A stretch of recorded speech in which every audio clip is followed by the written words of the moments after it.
ஆற்று வாழ்வியல் நிகழ்வில் மனம் மற்றும் சில எனும் பொருளில் ஐயா சிவகதிரவன் அவர்களின் உரை.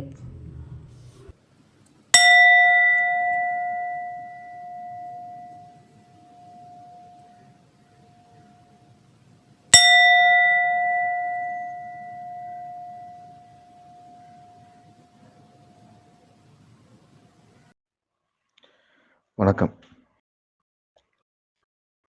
இன்றைக்கு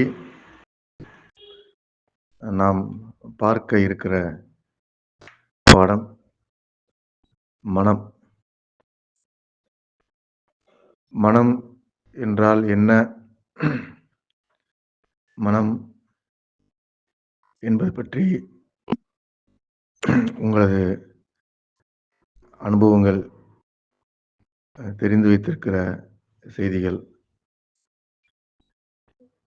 அல்லது மனம் பற்றி நீங்கள் முன்பே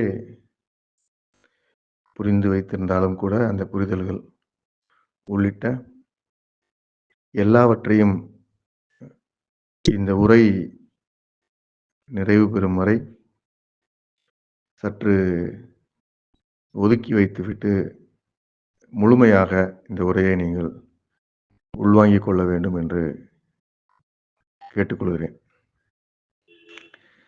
இந்த உரை ஒரு பாடம் போல உங்களிடம் பகிர்ந்து கொள்ள வேண்டும் என்பது எனது விருப்பம். இது வாழ்வியல் பற்றி நாம் புரிந்து கொள்வதற்கு அடிப்படையான பல அம்சங்களை ஒன்றிணைத்து கற்றுக்கொள்வதற்கு அடிப்படையான இன்றியமையாத பாடம். எனவே நீங்கள் முழுமையாக இந்த பாடத்தை உள்வாங்கிக் கொள்ள வேண்டும் என்று விரும்புகிறேன். மனம் பற்றி நமக்கு நிறைய கருத்துக்கள் சொல்லப்பட்டிருக்கின்றன. நாம் அவற்றை பின்பற்றி கொண்டிருக்கிறோம். நிகழ்காலத்தில் நம்மை சுற்றி இருக்கிற மனம் குறித்த உரையாடல்கள் எல்லாமும்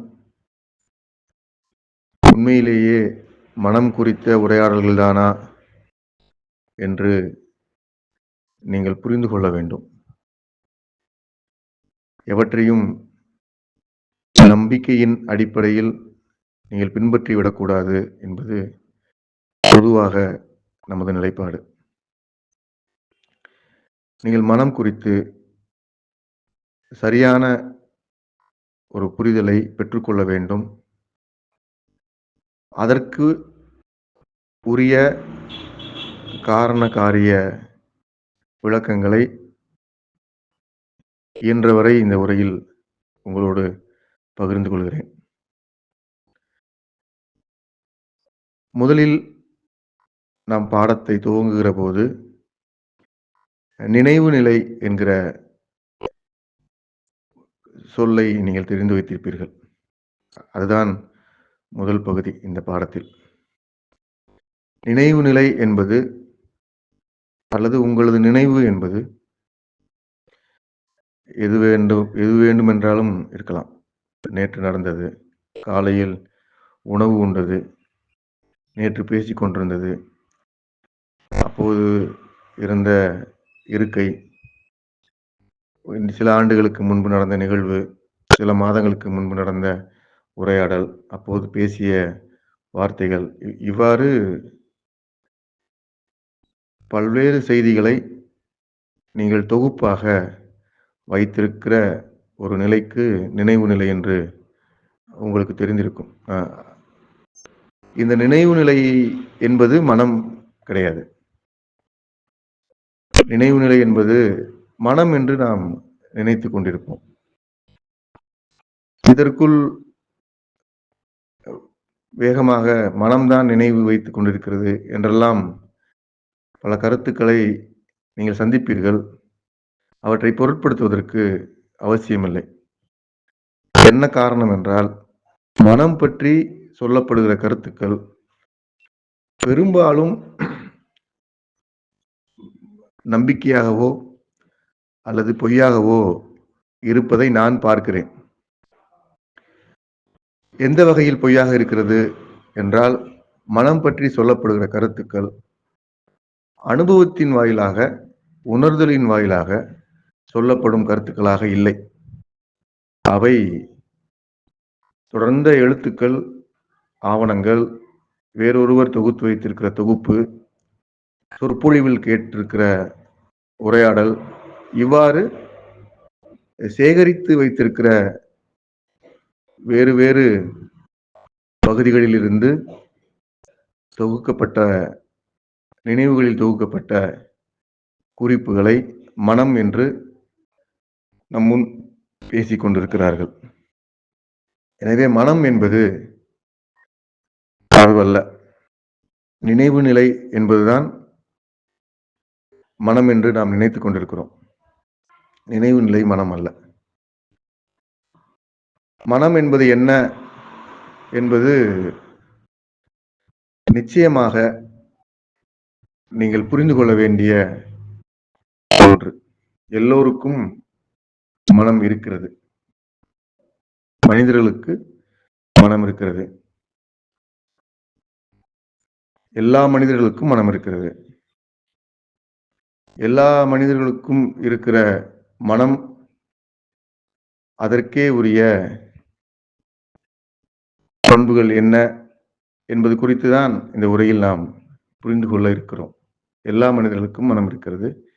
மனம் என்பதை நீங்கள் புரிந்து கொண்ட பின்பு, மனம் மனிதர்களுக்கு மட்டும்தானா என்பதை கூட நீங்கள் உரையாடி பார்க்கும் அளவிற்கு மனதினுடைய உரையாடல் களம் விசாலமானது, விரிவானது. அடிப்படையில் மனம் எல்லோருக்கும், எல்லா மனிதர்களுக்கும் இருக்கிற ஒன்று. மனம் என்பதை புரிந்து கொள்வதற்கு சில காரண காரிய உரையாடலை நான் உங்களுக்கு பகிர்ந்து கொள்கிறேன். மனம் என்பது என்ன என்று மிக துல்லியமாக வரையறுத்தவர்கள் எவரும் இல்லை. அதே வேளையில் மனம் பற்றி பதிவு செய்திருக்கிற தமிழ் இலக்கிய இலக்கண நூலாக இருக்கிற தொல்காப்பியத்தினுடைய விளக்கத்தை மறுப்பதற்கும் எவரும் இல்லை. தொல்காப்பியம் மனம் என்பதை விளக்கி சொல்லியிருக்கிறது.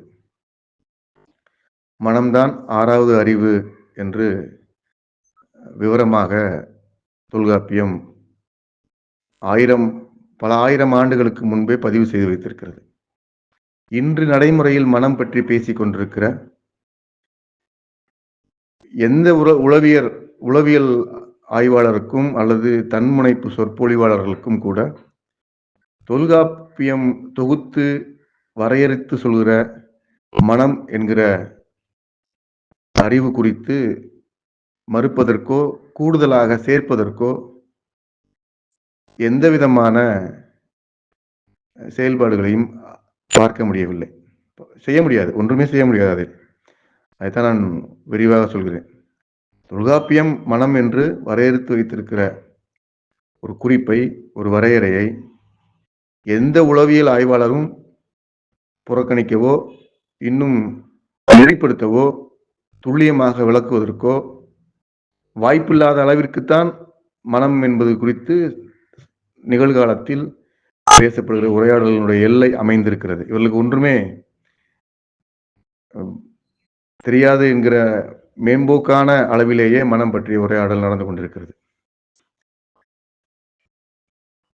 மனம் குறித்த பல்வேறு சிந்தனை பள்ளிகள் இருக்கின்றன. அவர்கள் மனம் குறித்து பேசிக் கொண்டிருக்கிறார்கள். மருத்துவத்திற்கு மனம் பற்றி பரிந்துரைகளை ஆவணப்படுத்தி வைத்திருக்கிறார்கள். எல்லாமும் ஒரு புறம் இருக்கிறது. அடிப்படையில் மனம் எவ்வாறு இருக்கிறது என்பதற்கு ஒரு துல்லியமான இலக்கணத்தை தொல்காப்பியம் வகுத்து வைத்திருக்கிறது. நான் இந்த பாடத்தை உங்களோடு பகிர்ந்து கொள்வதற்கு தொல்காப்பியத்தின் அடிப்படையில் இந்த பாடம் பகிர்ந்து கொள்வதற்கு அல்ல. நான் புரிந்து கொண்டதற்கு சுத்த இலக்கண சான்றாக தொல்காப்பியம் இருக்கிறது. எனக்கு முன்பே ஒருவர்,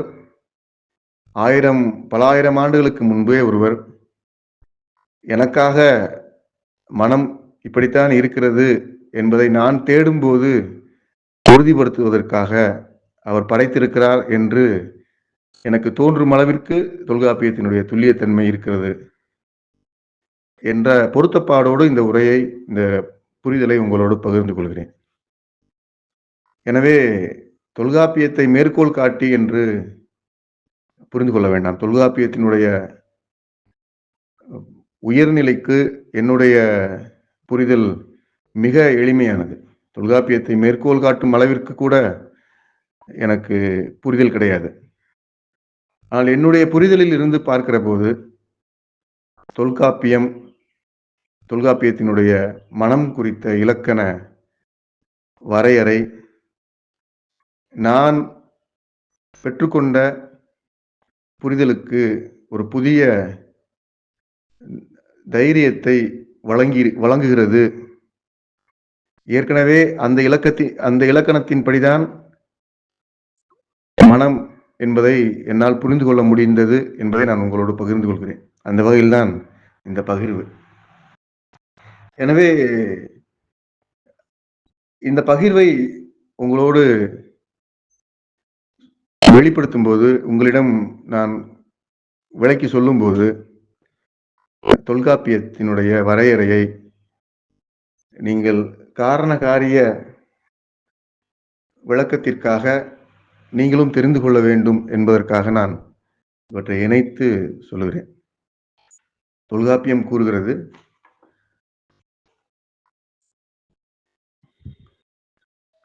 ஒன்று அறிவதுவே உற்று அறிவதுவே. இது பாடல். இரண்டு அறிவதுவே அதனோடு நாவே. மூன்று அறிவதுவே அதனோடு மூக்கே. நான்கு அறிவதுவே அவற்றோடு கண்ணே. ஐந்து அறிவதுவே அவற்றோடு செவியே. ஆறு அறிவதுவே அவற்றோடு மனனே என்கிறது. இந்த பாடலினுடைய பொருள் அறிவு ஆறாக இருக்கிறது. அந்த அறிவினுடைய 6 நிலைகள் எவ்வாறு இருக்கிறது என்பதை விளக்கும்படி இந்த பாடலினுடைய பொருள் அமைந்திருக்கிறது. முதல் அறிவு தொட்டு அறிவது. இரண்டாம் அறிவு நாவின் வழியாக அறிவது. மூன்றாவது அறிவு மூக்கின் வழியாக அறிவது. நான்காம் அறிவு கண்கள் வழியாக அறிந்து கொள்ளும் அறிவு. ஐந்தாம் நிலையில் உள்ள அறிவு செவிகளின் வழியாக அறிந்து கொள்ளும் அறிவு. இந்த 5 அறிவு உயிர்களினுடைய வளர்ச்சி நிலையில் இந்த 5 அறிவும் இருக்கிறது. எல்லா உயிர்களினுடைய வளர்ச்சி போக்கில் ஒவ்வொரு வளர்ச்சி நிலையிலும் இந்த அறிவு நிலை வளர்ந்து கொண்டே இருக்கிறது. மனிதனுக்கு 6ஆம் அறிவு என்பது இந்த 5 அறிவோடு மனம் என்று தொல்காப்பியர் இலக்கணம் வகுத்திருக்கிறார். இலக்கணம் வகுத்ததாக நான் சொல்வதின் அடிப்படை இப்படி இருக்கிறது என்பதை அடுத்த இந்த பாடலினுடைய இறுதி வரியில் சொல்லியிருக்கிறார்கள். நேரிதின் உணர்ந்தோர் நெறிப்படுத்தினர் அப்படின்னு சொல்றாங்க. அதாவது இந்த அறிவு வகையை துல்லியமாக உணர்ந்தவர்கள் நெறிப்படுத்தி வைத்திருக்கின்றனர் என்கிற ஒரு இலக்கணத்தை தொல்காப்பியர் வரிசைப்படுத்தி வைத்திருக்கிறார். எனவே மனம் பற்றிய ஒரு உரையாடல் பல ஆயிரம் ஆண்டுகளுக்கு முன்பே நிகழ்ந்திருக்கிறது. சமூகத்தில் அது விரிவான உரையாடலாக செய்யப்பட்டிருக்கிறது. அந்த புரிதலின் அடிப்படையில் நெறியாளர்களுடைய, மெய்யறிவாளர்களுடைய புரிதலின் அடிப்படையில் இருக்கிற கருத்தினை தொகுத்து வரிசைப்படுத்தி பார்க்கிற போது உலக உயிர்களினுடைய அறிவு வளர்ச்சி நிலையில் தொடும் அறிவு, நாவினுடைய அறிவு, மூக்கினுடைய அறிவு, கண்ணினுடைய அறிவு, செவியினுடைய அறிவு என்று 5 அறிவாக வளர்ந்த பின்பு இந்த 5 அறிவோடு மனமும் சேர்ந்து கொள்கிறது என்று இந்த பாடலினுடைய பொருளை நாம் புரிந்து கொள்ள முடிகிறது. நான் அப்படித்தான் புரிந்து கொண்டேன். இந்த பாடலை நீங்கள் மீண்டும் வாய்ப்புள்ள போது படிப்பீர்கள் என்றால், வாசிப்பீர்கள் என்றால், பொருள் உணர்ந்து கொள்வீர்கள் என்றால் உங்களுக்கும் இது எளிமையாக பொருள்படும். இந்த 5 அறிவோடு மனிதனுக்கு 6வது அறிவு மனம் என்று நாம் இந்த பாடத்திற்குள் செல்லலாம். இப்போது அறிவு என்பது என்ன என்பதை நாம் புரிந்து கொள்ள வேண்டும். அறிவு என்பது நமக்கு தெரியாத ஒன்றுதான். அறிவு என்கிற தளத்தில் நாம் இயங்கிக் கொண்டே இருப்போம். அதோடு அதற்குள் இருக்கிற எல்லா அணுகுமுறைகளுக்குள்ளும் நம்மை ஈடுபடுத்திக் கொண்டிருப்போம். ஆனால் அறிவு என்கிற கருத்து நமக்கு தெரியாது. அறிவு என்கிற கருத்தினுடைய இயங்குமுறை அல்லது உட்பொருள், உள்ளடக்கம் நமக்கு தெரியாது. கருத்தாக தெரியாது. அறிவு என்றால் செவி ஒரு அறிவு, கண் ஒரு அறிவு என்றெல்லாம் நமக்கு அந்த விவரங்கள் தெரிந்திருக்கும். எனவே அறிவு என்பதை நாம் முதலில் என்னவென்று புரிந்து கொள்ளலாம். இங்கு இப்போ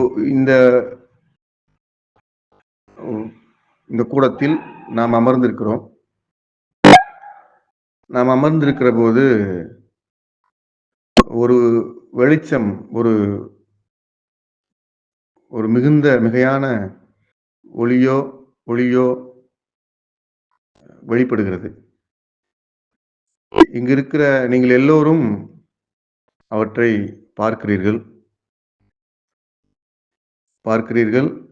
என்னால் அந்த வெளிச்சத்தை பார்க்க முடியவில்லை என்றால் நீங்கள் ஒரு வெளிச்சம் உருவாவதை அறிந்து கொள்கிறீர்கள். அறிய முடிகிறது உங்களால். வெளிச்சத்தை அறிந்து கொள்ளும் ஒரு உணர்வு உங்களிடம் இருக்கிறது. வெளிச்சத்தை பார்ப்பதற்குரிய ஒரு உடல் வாகு, ஒரு உடல் பக்குவம் உங்களிடம் இருக்கிறது. எனக்கு அந்த உடல் வாகோ அல்லது உடல் பக்குவமோ இல்லை என்று வைத்துக் கொள்வோம். உதாரணமாக சொல்கிறேன். அப்படி என்றால் அந்த ஒளியை பார்க்கிற, அந்த ஒளியை உணர்கிற, அந்த ஒளியை பெற்றுக்கொள்கிற ஒன்று என்னிடம் இல்லை. இதில் ஒளி பற்றிய உரையாடல் எதுவும் கிடையாது. உண்மையிலேயே ஒளி இருக்கிறது. அந்த ஒளியை என்னால் பார்க்க முடியவில்லை, உங்களால் பார்க்க முடிகிறது என்றால் அந்த ஒளியை நீங்கள் உணர்கிறீர்கள். அந்த வெளிச்சத்தினுடைய எல்லா பரிமாணங்களையும் அல்லது உங்களால் முடிந்த அளவு அந்த வெளிச்சத்தினுடைய வண்ணங்களை, வெளிச்சத்தினுடைய வேறு சில பரிமாணங்களை நீங்கள் உணர்கிறீர்கள். நான் வெளிச்சம் பற்றி உங்களிடம் கேட்கிறேன். நீங்கள் வெளிச்சமாக இருக்கிறது என்கிறீர்கள். ஒருவர் மஞ்சளாக இருக்கிறது என்கிறீர்கள். ஒருவர் இளமஞ்சளாக இருக்கிறது என்கிறீர்கள். ஒருவர் தங்கம் போல் இருக்கிறது என்கிறீர்கள். என்னவாக நீங்கள் அந்த விவரங்களை என்னிடம் சொன்னாலும் கூட வெளிச்சத்தை பார்க்காத போது என்னால் வெளிச்சம் பற்றி ஒரு முடிவுக்கு வர முடியாது. ஏனென்றால் வெளிச்சத்தை உணரவில்லை. ஆனால் வெளிச்சம் அங்கு இருக்கிறது. ஏன் என்னால் வெளிச்சத்தை உணர முடியவில்லை என்றால் என் கண் குறைபட்டிருக்கிறது. எனக்கு கண்ணே இல்லை. இப்போது எனக்கு கண் வந்துவிட்டது என்றால், நானும் வெளிச்சத்தை உணர முடியும். கண் வருகிறது என்பதன் பொருள், வெளிச்சத்தை உணர்கிற ஒரு பண்பை என் உடல் பெற்றிருக்கிறது, அல்லது ஒரு பக்குவத்தை என் உடல் வைத்திருக்கிறது என்பதுதான் பொருள். இப்படி ஒன்றை உணர்ந்து கொள்கிற மனிதனுக்கு புறத்தே இருக்கிற ஒன்றை உணர்ந்து கொள்கிற ஒரு பக்குவ நிலைக்கு, பண்பிற்கு அறிவு என்று நாம் ஒரு தோராயமான ஒரு முடிவுக்கு வரலாம். எனக்கு புறத்தில் இருக்கிற ஒன்றை ஒளியாக இருந்தால் கண்களின் வழியாக நான் உணர்ந்து கொள்ள முடியும். சுவையாக இருந்தால் கண் பயன்படாது, நாவின் வழியாக உணர்ந்து கொள்ள முடியும். ஒளியாக இருந்தால் கண்ணும் நாவும் பயன்படாது, காதுகள் வழியாக உணர்ந்து கொள்ள முடியும். தொட்டு உணர்ந்து கொள்ள முடியும். இப்படி ஒவ்வொன்றையும் எனக்கு புறத்தே இருக்கிற ஒவ்வொன்றையும் உணர்ந்து கொள்வதற்குரிய பண்பை, பக்குவத்தை நான் பெற்றிருக்கிறேன் என்பதற்கு பொருள், எனக்கு அறிவு இருக்கிறது என்பதுதான். அறிவு என்பது உங்கள் புறத்தே இருக்கிற ஒன்றை நீங்கள் உணர்ந்து கொள்வதற்குரிய பக்குவத்தோடு இருக்கிறீர்கள் என்பதுதான் அதன் பொருள். வெளிச்சம் இருக்கிறது, ஒளி கேட்டுக்கொண்டே இருக்கிறது, உங்களை சுற்றி காற்று இருந்து கொண்டே இருக்கிறது, சுவை இருந்து கொண்டே இருக்கிறது.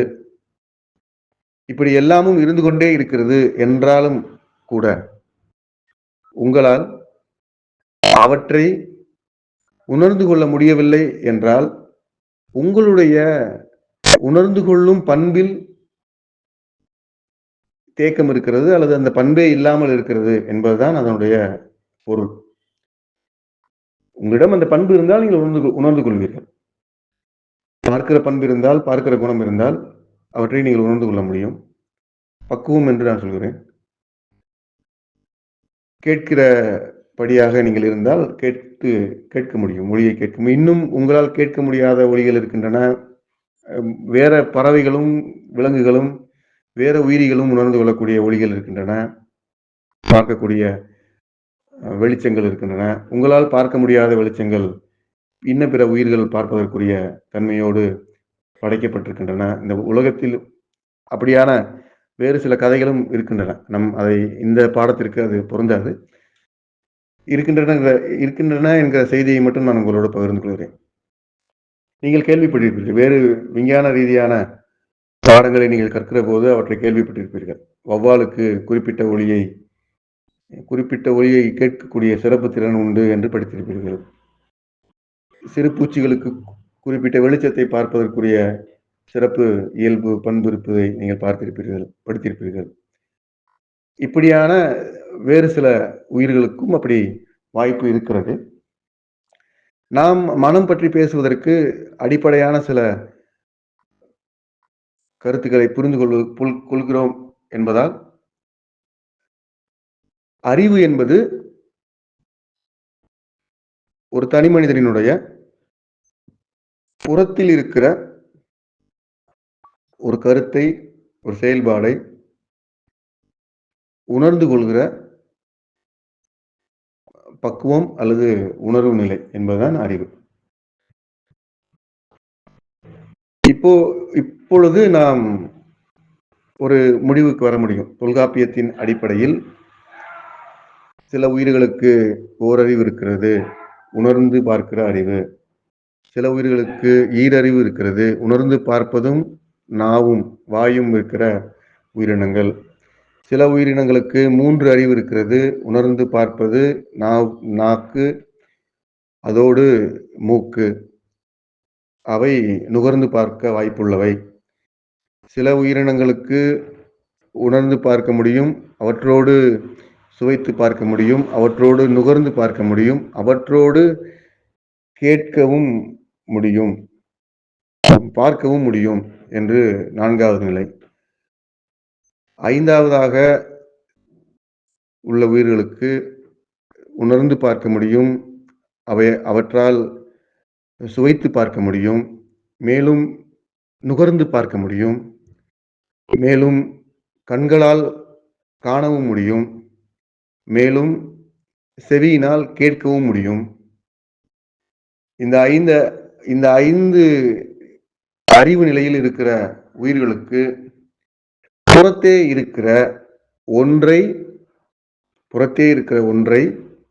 ஒரு வெளிப்பாடை, ஒரு ஒளியை, ஒரு வெளிச்சத்தை, ஒரு நாற்றத்தை பெற்றுக்கொள்கிற, உணர்ந்து கொள்கிற ஒன்று அறிவாக இருக்கிறது. இவற்றில் மிகவும் இன்றியமையாமல் நீங்கள் புரிந்து கொள்ள வேண்டிய இன்னொரு கருத்து, இந்த உயிர்களுக்கு புறத்தில் இருக்கிற ஒன்றை தன்பால் உணர்ந்து கொள்வதற்கு பண்பை பெற்றிருக்கின்றன, அந்த குணத்தை பெற்றிருக்கின்றன, அத்தகைய பக்குவத்தை இவை பெற்றிருக்கின்றன. இவற்றில் ஏதோ ஒன்று அந்த பக்குவ நிலையில் ஒன்று தேங்கி இருந்தாலோ அல்லது இல்லாமல் இருந்தாலோ இவற்றால் அந்த குறிப்பிட்ட ஒன்றை பெற்றுக்கொள்ள முடியாது, உணர்ந்து கொள்ள முடியாது. அப்படி என்றால் புறத்தில் எல்லாமும் இருக்கின்றன.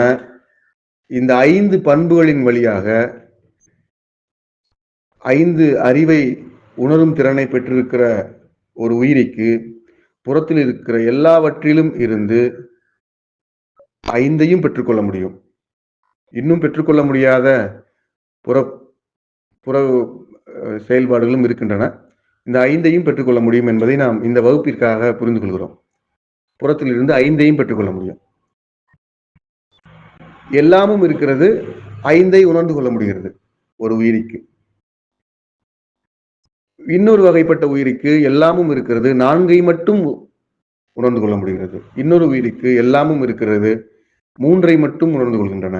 இன்னும் சில உயிர்களுக்கு எல்லாமும் இருந்தாலும் கூட 2ஐ மட்டும் உணர்ந்து கொள்கிற பக்குவம் இருக்கிறது. இன்னும் சில உயிர்களுக்கு எல்லாமும் இருந்தாலும் 1ஐ மட்டும் உணர்ந்து கொள்கிற பக்குவம் இருக்கிறது. இதுதான் குறைந்தபட்சம் இருக்கிற அறிவு நிலை. புல்லும் மரணும் ஓர் அறிவினவே என்று வேறொரு இடத்தில் தொல்காப்பியர் தொடர்ந்து கூறுகிறார். இந்த ஓரறிவை கொண்டவை எல்லாமும் இருக்கும். உணர்ந்து கொள்கிற, உரசி பார்த்து உணர்ந்து கொள்கிற ஒன்றை மட்டும் அறிவாக வைத்திருக்கின்றன என்பது நாம் புரிந்து கொள்ள வேண்டியது. அவ்வகையில் எல்லாமும் நம்மை சுற்றி ஒரு மனிதனை சுற்றி இருக்கிற போது,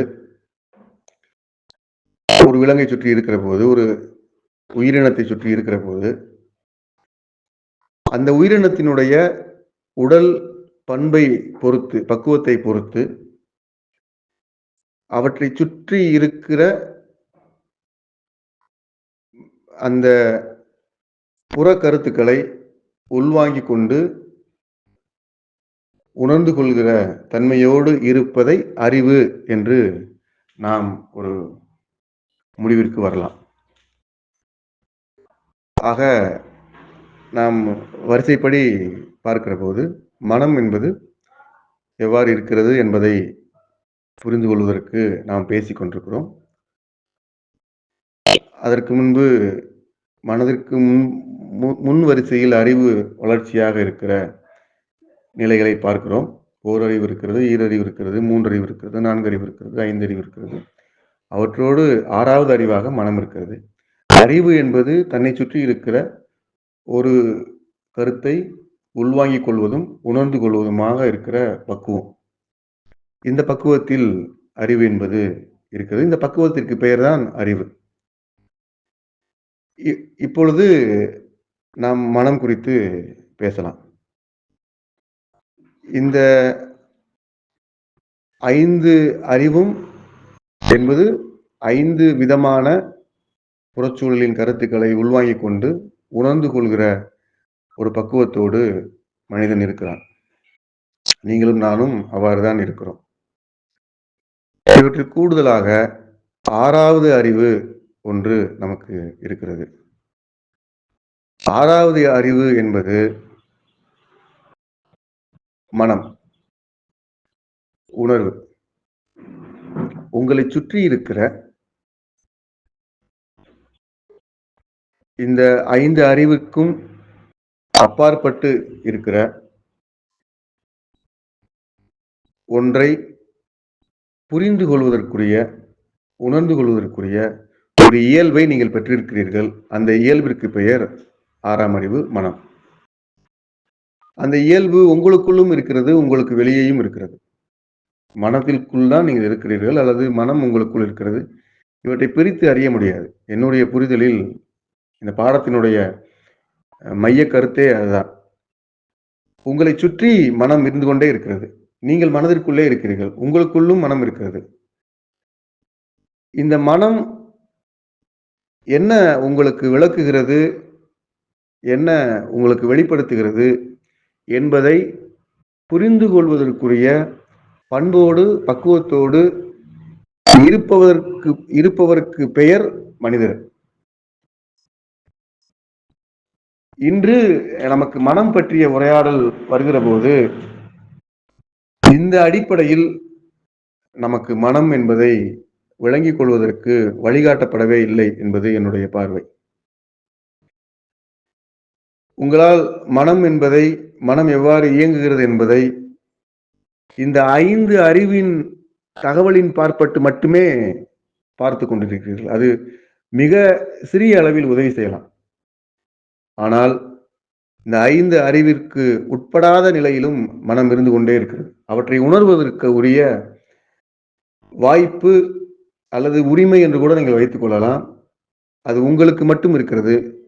மனிதர்களுக்கு மட்டும்தான் இருக்கிறது. வேற எந்த உயிரினத்திற்கும் அப்படிப்பட்ட வாய்ப்பும் உரிமையும் இயற்கையாகவே இல்லை. மனிதர்களுக்கு மட்டும்தான் இருக்கிறது. இதுதான் மனம் பற்றி நாம் வந்து நிற்கிற மையம். மனம் பற்றி நாம் வந்து நிற்கிற இடம். அந்த கருத்தினுடைய பண்பு நிலை இதுதான். மனம் இருக்கிறது. உங்களை சுற்றி வெளிச்சம் இருப்பதை நீங்கள் பார்ப்பதற்குரிய கருவி கண்ணாக உங்களுக்கு இருக்கிறது. உங்களை சுற்றி நாற்றம் இருப்பதை நுகர்வதற்குரிய கருவியாக உங்களுக்கு மூக்கு இருக்கிறது. உங்களை சுற்றி இருக்கிற சுவையை உணர்ந்து கொள்வதற்குரிய கருவியாக உங்களுக்கு நாவு அமைந்திருக்கிறது. உங்களை சுற்றி இருக்கிற ஒளியை கேட்பதற்குரிய கருவியாக, உணர்ந்து கொள்வதற்குரிய கருவியாக உங்களது காதுகள் இருக்கின்றன. உங்களை சுற்றி இருக்கிற வெளிச்சத்தை உணர்ந்து கொள்வதற்குரிய கருவியாக உங்கள் கண்கள் இருக்கின்றன. உங்களை சுற்றி இருக்கிற சிந்தனை முறையை, உங்களுக்கு வர வேண்டிய வழிகாட்டல்களை, உங்களுடைய வளர்ச்சியை உணர்ந்து கொள்வதற்குரிய கருவியாக ஒன்று இருக்கிறது. அதுதான் மனம். அதுதான் உங்களை வளர்ச்சி நிலை நோக்கி நகர்த்தி கொண்டிருக்கிறது.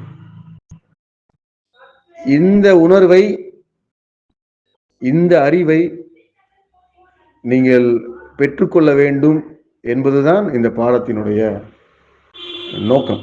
இந்த பாடம் உங்களோடு பகிர்ந்து கொள்ள வேண்டும் என்று எனக்கு ஏற்பட்ட உந்துதலுக்குரிய காரணமே அதுதான். மனம் என்பது என்னவென்று நீங்கள் அடிப்படையில் தெரிந்து கொள்ள வேண்டும். இந்த மனம் எவ்வாறு இருக்கிறது, நமக்கு எவ்வாறு இருக்கிறது என்பதை நீங்கள் அதனுடைய அடுத்த வரிசையில் தெரிந்து கொள்ள வேண்டும். உங்கள் மனம் எவ்வாறு இயங்கிக் கொண்டிருக்கிறது என்பதை நீங்கள் உணர்ந்து கொண்டு நகர்வது உங்களது சிந்தனை முறையை விரிவு செய்யும். உங்களது மேலான இயல்பான வாழ்க்கையை உறுதி செய்யும். அந்த வகையில் மனம் என்பதை நீங்கள் புரிந்து கொள்ள வேண்டும் என்பதுதான் நாம் பேசுவதனுடைய அடிப்படையான சாரம். இப்போது மனம் நம்மை சுற்றி இருக்கிறது. மனம் நம்மை சுற்றி இருக்கிறது அல்லது நாம் மனதுக்குள் இருக்கிறோம் என்று நீங்கள் அதை எவ்வளவு இலக்கியமாகவோ கவித்துவமாகவோ வைத்துக் கொள்ளலாம். உங்களை சுற்றி இருக்கிற ஒன்று உங்களால் உணரப்படாமலேயே இருக்கிறது என்பதை நீங்கள் பார்க்க வேண்டும். ஆனால் பார்ப்பதற்குரிய, உணர்வதற்குரிய கருவியை உங்கள் உடல் வைத்திருக்கிறது என்பதையும் நீங்கள் பார்க்க வேண்டும், ஏற்றுக்கொள்ள வேண்டும். உங்களுக்கு மனம் வகைப்பட்ட அந்த உணர்வை நீங்கள் பெற்றுக்கொள்ள வேண்டும் என்றால் என்ன செய்வது? பெற்றுக்கொண்டால் என்னவெல்லாம் நிகழும் என்பதுதான் இந்த பாடத்தை புரிந்து கொண்டதனுடைய பலன். நீங்கள் மனதினுடைய வெளிப்பாடை உணர்ந்து கொள்வீர்கள் என்றால், புரிந்து கொள்வீர்கள் என்றால், மனம் உங்களுக்கு வழிகாட்டும். உங்களுக்கே உரிய சிறப்பு இயல்புகளை உங்களுக்கு அது தொடர்ந்து சொல்லிக்கொண்டே இருக்கும். மெய்யறிவாளர்கள் மனதினுடைய வழிகாட்டலின் உச்சநிலையை ஞானம் என்று வரையறுக்கிறார்கள். மெய்யறிவினுடைய அவர்களுடைய வெளிப்பாட்டில் நாம் பார்க்கிற போது சிவசக்தி நிலை நோக்கி அழைத்து செல்லும் என்று அவர்கள் பதிவு செய்கிறார்கள். பரலோக ராஜ்யம் நோக்கி அழைத்து செல்லும் என்று பதிவு செய்கிறார்கள்.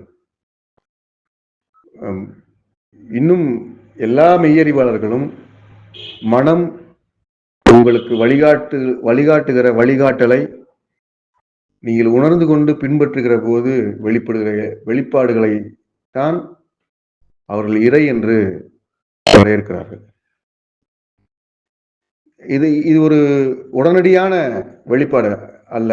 இது ஒரு வளர்ச்சி நிலை. அடிப்படையில் மனிதனாக நீங்கள் பிறந்திருக்கிற உண்மையிலிருந்து நீங்கள் உங்களுக்கு வெளிச்சத்தை பார்க்கிற கருவியாக இருக்கிற கண்களை நீங்கள் உணர்ந்து கொள்வது போல உங்களை சுற்றி இருக்கிற மனதினுடைய வெளிப்பாடுகளை, மனம் உள்கிரகிக்கிற வெளிப்பாடுகளை, மனம் வெளிப்படுத்துகிற இது ஒரு நுட்பமான இடம். ஏனென்றால் மனம் என்பது பற்றி உங்களுக்கு தெரியாத நிலையில் மனம் உள்ளே இருக்கிறதா வெளியே இருக்கிறதா, மனம் என்பதை ஒரு கருவி கொண்டு அளந்து விட முடியுமா என்றெல்லாம் தொடர்ந்து சேகரிக்கப்பட்ட அறிவு கேள்வி எழுப்பிக் கொண்டே இருக்கும். ஒரு எளிமையான பாடத்தை புரிந்து கொள்வதற்காக சில சான்றுகளை நான் உங்களோடு பகிர்ந்து கொண்டே நகர்கிறேன். அந்த வகையில் மனம் என்பது உங்களுக்குள்ளும் வெளியேயும் தொடர்ந்து இயங்கிக் கொண்டே இருக்கிறது. அவற்றை உணர்ந்து கொள்கிற ஒரு உயிரினமாக மனிதன் மட்டும் இருக்கிறான் என்பது வரை உங்களால் எளிமையாக புரிந்து கொள்ள முடிகிறது. இப்போது தனிப்பட்ட ஒரு மனிதனுக்கு தனிப்பட்ட அவனுடைய உடல் பண்பிலிருந்து, அவனுடைய சிந்தனை பண்பிலிருந்து, அவனுக்கு வெளியேயோ அவனுக்கு உள்ளேயோ வெளிப்படுத்துகிற வெளிப்பாட்டினை பின்பற்றி நடக்கிற நிலைக்கு மனம் உறுதுணையாக இருக்கிறது. மனம் அதுதான் மனதினுடைய இயங்கு தன்மை. இது எங்கு இருக்கிறது என்றால் எல்லா புறத்திலும் இருக்கிறது. நீங்கள் ஒரு இனிப்பு சுவையை எவ்வாறு விளக்குவீர்கள்? இனிப்பு சுவையை நீங்கள் உணர்ந்த இனிப்பு சுவையை எவ்வாறு விளக்குவீர்கள்? நீங்கள் உணர்ந்து கிரகித்த இசையை எவ்வாறு விளக்குவீர்கள்? இசை இருக்கிறது. இசையை ஒரே வகையான ஒரே அரங்கத்தில் இருக்கிற 2-3 மனிதர்களுக்கு இசைக்கப்படுகிறது. ஒரு மனிதன் கண்ணீரில் திளைத்து அந்த இசையில் கரைந்து போகிறார். ஒருவருக்கு அது வெறும் சத்தமாக இருக்கிறது. இவர் அதை ரசிக்கிறார். மற்றவர் அதன் மீது எந்த அக்கறையும் காட்டாமல் இருக்கிறார். ஆனால் இசைக்கப்படுகிற இசை என்பது ஒன்றுதான். சிந்தனை முறை, அந்த தனிப்பட்ட மனிதனினுடைய சிந்தனை முறையினுடைய முறைமைக்கு தகுந்தாற் போல இசை வேறு வேறு விதமாக உள்வாங்கப்படுகிறது. ஒரே செவிதான். செவியினுடைய அமைப்பு என்று நீங்கள் உயிரியல் ரீதியாக பகுப்பாய்வு செய்வீர்கள் என்றால் அமைப்பில் பெரிய மாறுபாடு எதுவும் இருப்பதற்கு வாய்ப்பில்லை. என்றாலும் சிந்தனை முறையில் இரண்டும் வேறு விதமாக, இருவருக்கும் வேறு விதமாக உள்ளே கிரகிக்கப்பட்டு வேறு விதமாக உள்ளே அந்த சிந்தனை முறையினுடைய பக்குவத்திற்கு தகுந்தாற் போல அவர்களை அது இயக்கிக் கொண்டிருக்கிறது, வழிகாட்டி கொண்டிருக்கிறது, ஆறுதல் அளிக்கிறது, விடுதலை அளிக்கிறது. இப்படி நாற்றத்தில் நாம் விளக்க முடியும். நீங்கள் உணர்ந்த நாற்றத்தை ஒருவர் அருவருக்க வாய்ப்பு இருக்கிறது. நீங்கள் அருவருக்கிற ஒன்றை ஒருவர் மகிழ்வாக கொண்டாட வாய்ப்பு இருக்கிறது. இவை எல்லாமும் சிந்தனை முறையினுடைய வேறுபட்ட நிலை. இந்த சிந்தனை முறை மனிதனுக்கு மனிதன் நிச்சயமாக ஒன்றாக இருக்காது. முழுமையான வேறுபாட்டோடு தான் இருக்கிறது. இந்த மன கிரகிப்பு உணர்வும் உங்களை சுற்றி இருக்கிற வெளிப்பாடுகளை நீங்கள் மட்டும் ஒருவாறாக புரிந்து கொள்வீர்கள். உங்களுக்கு மட்டும் வழிகாட்டப்பட்டதாக அது இருக்கும். ஒவ்வொருவருக்கும் அப்படித்தான் இருக்கும். மனம் என்ன வழிகாட்டியது, மனம் என்ன சொல்லியது என்றெல்லாம் உங்களிடம் கேட்டால் உங்களுக்கு பதில் தெரியாது. எனக்கு தோன்றியது செய்தேன் என்பீர்கள். நான் நினைத்துக் கொண்டிருந்தேன், இப்படி நிகழ்ந்தது என்பீர்கள். இவ்வளவுதான். ஒரு இனிப்பின் சுவையை, இசையின் ஒளியை, வெளிச்சத்தின் இளம் பழுப்பை எப்படி உங்களுக்கு விளக்கும்படி முடிகிறதோ அப்படித்தான் மனம் வழிகாட்டுகிற வழிகாட்டலையும் நீங்கள் உணர்ந்து விளக்க முடியும். இதில் மனம் பற்றி என்னுடைய புரிதலில் மனம் பற்றி நான் பார்ப்பது, என் மனம் வழிகாட்டுகிற வழிகாட்டலை உணர்வாக உட்கிரகித்து பயணப்படுகிற போது என்ன வழிகாட்டப்படுகிறதோ அதற்கான வாசற்படிகளில் நான் நடப்பது போன்று எனக்கு இருக்கும். பிழையாக இருக்காது, சிக்கலாக இருக்காது, எப்பொழுதும் கடினமாக இருந்ததே இல்லை. மனதினுடைய வழிகாட்டலில் நகர்கிற போது இந்த இந்த அனுபவத்தை நான் பெற்றிருக்கிறேன். என்னை சுற்றி இருப்பவர்களுக்கு அது ஒரு சாகசம் போல் தோன்றலாம், பொறுப்பில்லாத குணமாக தோன்றலாம், சங்கடம் தரக்கூடியதாக தோன்றலாம். இப்படி எப்படி வேண்டுமென்றாலும் அவர்கள் நினைத்திருக்கலாம். அதை பற்றி எனக்கு நான் பொருட்படுத்தியதில்லை. ஆனால் எல்லா காலங்களிலும் என்னை சுற்றி இருப்பவர்களுக்கு நான் மதிப்பிற்குரிய நபராகவே இருந்திருக்கிறேன். அவர்கள் ஒரு தற்காலிகமாக புரிதல் தேக்கத்தின் காரணமாக சில செய்திகளை என்னிடமிருந்து புரிந்து கொள்ள முடியாமல் இருந்திருக்கிறார்களே தவிர, அவர்களினுடைய எதிரியாகவோ அவர்களை ஏமாற்றிய நபராகவோ நான் மாறியதில்லை என்பதை விடவும் அவர்களுக்கு மிகுந்த மதிப்பிற்குரிய நபராகவே நான் இருந்திருக்கிறேன்.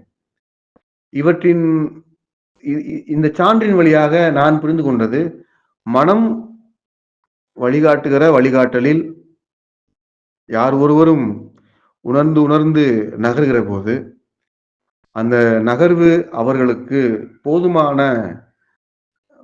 உயர்வை நிகழ்த்தி கொண்டே இருக்கிறது. இது மறுக்கவே முடியாத பேருண்மை. இது உங்களுக்கும் நிகழ்த்தும். இப்பொழுது இந்த பாடத்தை நான் சில குறிப்புகளாக சிலரோடு பகிர்ந்து கொள்கிற போது, இது தொகுப்பாக நான் இன்று உங்களிடம் பகிர்ந்து கொள்கிறேன். வேறு நேரங்களில் சில குறிப்புகளாக நண்பர்களோடு, தெரிந்தவர்களோடு பகிர்ந்து கொள்கிற போது, கற்பனை செய்தவற்றையெல்லாம் மனம் வழிகாட்டுகிறது என்று சொல்லிக்கொண்டு இருப்பதையும் பார்த்திருக்கிறேன். நீங்கள் தெளிவாக ஒன்றை புரிந்து கொள்ள வேண்டும். நீங்கள் ஒன்றை மனம் பற்றி பின்பற்றி செல்கிற போது, மனதினை வழிகாட்டலாக எடுத்துக்கொண்டு நீங்கள் பின்பற்றி செல்கிற போது, அதனுடைய விளைவு என்பது உங்களுக்கு மிக பொருத்தமானதாக மட்டுமே இருக்கும். வேறொரு சிறு உயிரினுடைய உரிமையை கூட அது பறிக்காது. இந்த பிரபஞ்சத்தினுடைய எந்த ஒழுங்கையும், பேரிடத்தினுடைய எந்த ஒழுங்கையும் உங்களுடைய மன வழிகாட்டல் சிதைக்காது. சிதைப்பதே என்பது கடினமான வார்த்தை. ஊறு விளைவிக்கவே செய்யாது. உங்களுக்கு மிக கச்சிதமான பொருத்தப்பாடுகளோடு நீங்கள் நகர்வீர்கள் என்பது நிகழ்ந்து கொண்டே இருக்கும். நான் இந்த குறிப்புகளை பிறரோடு பகிர்ந்து கொள்கிற போது எனக்கும் மனம் வழிகாட்டுகிறது என்று சொல்கிற செய்திகளை கேட்டிருக்கிறேன். அந்த செய்திகளில் இன்று நான் பட்டுச்சேலை வாங்க வேண்டும் என்று மனம் வழிகாட்டியது என்று என்பார்கள். இன்று நான் ஒரு ஒரு சமைத்த ஒரு ஒரு கடுமையான உணவை உண்ண வேண்டும் என்று மனம் வழிகாட்டியது என்பார்கள். இப்படியெல்லாம் மனம் வழிகாட்டாது. மனம் வழிகாட்டல் என்பது உங்களுக்கு நிறைவின் மீது நிறைவாக, உங்களுக்கு நிறைவின் மீது நிறைவாக இருப்பது போல, உங்களை சுற்றி இருக்கிற ஒரு சிறு உயிரிக்கும் நிறைவின் மீது நிறைவாக இருப்பதாகவே இருந்திருக்கிறது. பிறழ்வுபட்ட இடங்களில், பொருத்தப்பாடு இல்லாத இடங்களில் மனம் வழிகாட்டலை நீங்கள் எங்கோ தவற விடுவீர்கள் என்பதால் அது மீண்டும் இன்னொரு சுற்றுக்கு நீங்கள் காத்திருக்க வேண்டியிருக்கும். மற்ற வகையில் மனம் வழிகாட்டலை நீங்கள் உட்கிரகிக்க துவங்குவீர்கள் என்றால், அவற்றை பின்பற்றி செல்வீர்கள் என்றால், அவை உங்களுக்கு வாசல் திறந்து கொண்டே இருக்கும். உங்கள் பயணத்தை எளிமையிலும் எளிமையாக மாற்றிக்கொண்டே இருக்கும். அதற்குள் எந்த விதமான கடுமையான தன்மையும் உங்களுக்கும் உங்களை சுற்றி இருக்கிற இன்னொரு உயிரிக்கும் கூட இருக்காது. இந்த பயணம் தொடர்ந்து நிகழ்ந்து கொண்டே இருப்பதை நீங்கள் உணர முடியும். இந்த மனம் நீங்கள் தர்க்கமாக காரண காரிய அறிவாக பேசுவீர்கள் என்றால், மனம் பற்றி நீங்கள் பேசுகிற காரண காரிய அறிவு எல்லாமும் உங்கள் வளர்ச்சி நிலையில் 5 அறிவினுடைய சேகரிப்பில் இருந்து மட்டுமே விவாதிக்கக்கூடிய பொருளாகவே இருக்கும். அது மனதினுடைய எல்லையை நீங்கள் இந்த உங்களது சொற்களின் வழியாக விவரித்து சொல்வதற்கு வாய்ப்பே கிடையாது. அந்த அவ்வளவு விசாலமான தன்மையோடு இருப்பீர்கள். ஏனென்றால் உங்களை சுற்றி இருக்கிற இந்த பேரண்டம் முழுவதும் மனமாக இருக்கிறது. உங்களுக்குள்ளும் இருக்கிறது, உங்களுக்கு வெளியேயும் இருக்கிறது. ஒரு மனிதனாக இருந்து அவற்றை உணர்ந்து கொள்கிற வாய்ப்பு மனிதனுக்கு இருக்கிறது. அதற்கான உரிமையை முறைப்படி நாம் பயன்படுத்திக் கொள்ள வேண்டும் என்பதற்காகத்தான் இந்த பாடமே. அந்த வகையில் நீங்கள் அவற்றை பின்பற்றுகிற போது உங்களுக்கு பொருத்தமான உணர்தல் நிகழ்ந்து கொண்டே இருக்கும். உணர்தல் என்பதற்கு விளக்கம் இதை தாண்டி எனக்கு சொல்வதற்கு தெரியவில்லை. உண்மையிலேயே எனக்கு உங்கள் கண் எவ்வாறு பார்க்கிறது, ஒளியை, வெளிச்சத்தை நீங்கள் எவ்வாறு பார்க்கிறீர்கள் என்பதுதான் உணர்வு. ஒரு சுவையை எவ்வாறு, இனிப்பை எவ்வாறு சுவைக்கிறீர்கள் என்பதுதான் உணர்வு. மிகவும் சுவையான, மதுரமான ஒரு பொருளை இருவர் சுவைக்கிற போது இருவரின் உணர்வாகத்தான் நாம் சொல்லாக்கம் செய்ய முடியும். மனதினுடைய உணர்வை நீங்கள் அப்படி பெற்றுக்கொள்ள முடியும். மனம் என்கிற ஒரு மனிதனாக இருப்பதற்கு நாம் உரிமைப்பட்டவராக இருக்கிற போது நமக்கு இருக்கிற வாய்ப்பு, பண்பு, மனதினை நாம் பின்பற்ற முடியும் என்பதுதான். இதுவரை நீங்கள் மனதினை பின்பற்றவில்லை என்றால் இப்போது எப்படி மனதினை பின்பற்ற வேண்டும் அல்லது எப்படி பின்பற்றுவது என்பது அடுத்த கேள்வியாக உங்களுக்கு எழும் அல்லது எழ வேண்டும். ஏனென்றால் 5 அறிவும் அதை உங்களுக்கு சொல்லும்.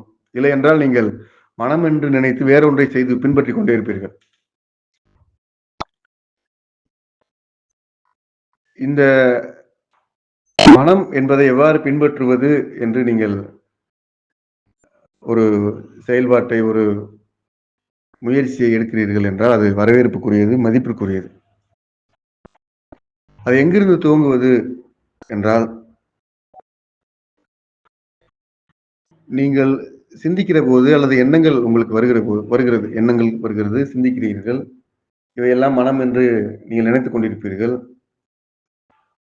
உங்கள் சிந்தனை ஓட்டத்தில் உங்கள் எண்ணங்கள் எழும்புகிற எழுச்சியில் இதுவரை உங்களுக்கு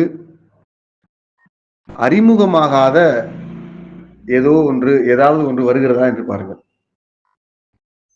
நீங்கள் ஒன்றை பற்றி சிந்திக்கிறீர்கள். ஒரு புத்தகத்தை என்று நீங்கள் ஆரம்பித்தால், புத்தகத்திற்குள் தாள், புத்தகம் உருவாகிற அச்சு, அதில் ஊற்றப்படுகிற வண்ணங்கள், இவையெல்லாம் வந்து கொண்டே இருக்கும்.